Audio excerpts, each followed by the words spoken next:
Бұл дүниенің шыңғызар бастауына шығалатын биікке асқарыңа. Бауыр керек, жаныңа қорған болар, қалдырмайтын дұшпаны қас жауына.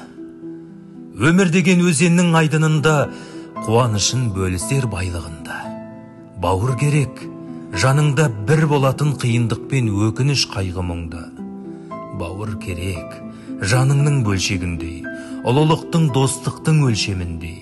Бауыр деген қазына бұл дүниеде, пейілі көк аспанның мөлшеріндей. Бауыр керек, жаныңның саябағы көңілдің жаялауы. Бір-біріне қолғанат болмаса егер, бауырға кім құшағын жай алады?